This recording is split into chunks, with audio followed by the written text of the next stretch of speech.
thank you so much for joining the call. Uh, can you introduce yourself, please? Tell me a little bit about yourself, what you do, and what your areas of interest are in the world of contact centers. 100%. Thank you. So I'm Lauren Potgieter. I'm currently the commercial executive for OK's BPO. We outsource organizations specializing in inbound customer service as well as outbound sales, and then obviously policy administration and a bit of back office processing.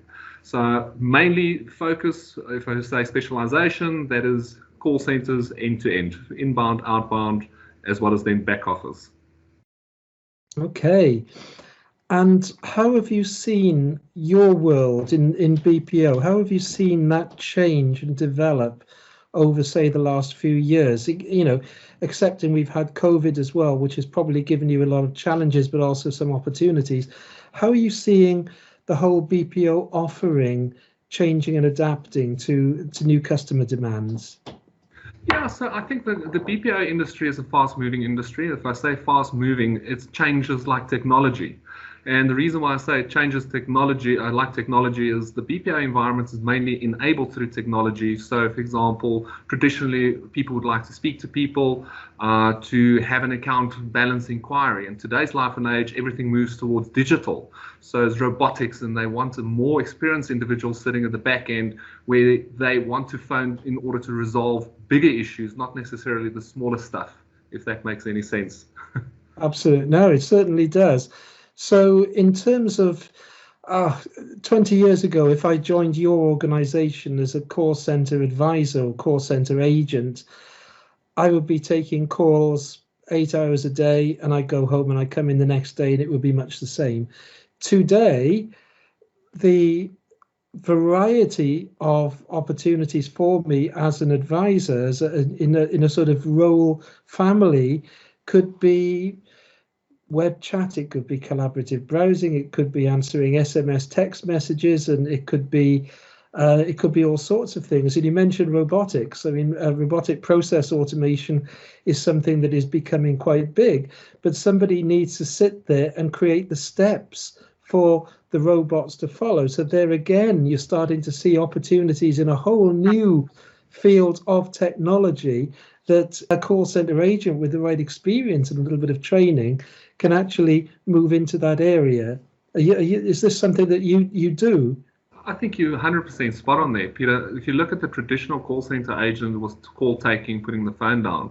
And with the whole new omni-channel environments, you need actually a well-diverse individual that can do call taking while they're sitting chatting to an individual, while an email is popping up and they respond to an email, or it could be a WhatsApp. Then if you look at the call center career path, and which you've just alluded to, there's such a big opportunity for call center agents not to necessarily just be call takers. They can move from call takers to team leaders in order to manage a team. So they become a management, they take up a management role. It could be a call center manager where they manage 15 team leaders. They can move into quality if they prefer to move into a quality role. So the call center environment is almost, I always call it a stepping stone into bigger things out there. So it could be that you're moving into analytics, you want to become the next HR or recruitment consultant, you want to become head of HR or head of training, or you even become the CEO. So if you look at the career path of a call center agent, is not necessary to say you're going to stick as a call center agent taking calls for the rest of your life. If you've got that ambition, you've got the skill, or you've got the training element to it, you can actually move up into the value chain or into the organization and add value into other organizations, not necessarily just a BPO environment. It could be in finance and accounting. It could be that you want to become an accountant one day. So it's actually diversifying your scope a lot more than just doing one thing if you want to become just a receptionist, if you know what I'm saying. Absolutely. And how do CCMG designations enable somebody to do that easily? So the CCMG, the professional designation is the industry recognition. So I always call it your license to operate. So as soon as you've got, it's like your driver's license. So it gives your organizations, or gives the organizations, that sense of comfort to say, this is the individual that understands the call center environment. They've been around the block. They are competent. So you're competent to drive the car. You're actually competent to be a team leader. You're competent to be an agent. You're competent to be the next workforce manager or an analyst. So it gives you that whole scope and to actually lift your career up where people can say, sure, this individual is actually an individual that I want in my business, versus taking somebody cold off the street that doesn't necessarily have that experience and exposure. Absolutely. Great. And for organizations as well, the value is obvious, isn't it? Really, it's very clear how an organization can benefit from using the whole sort of designation system to help demonstrate their own professionalism. Correct. Agreed. Cool. Excellent.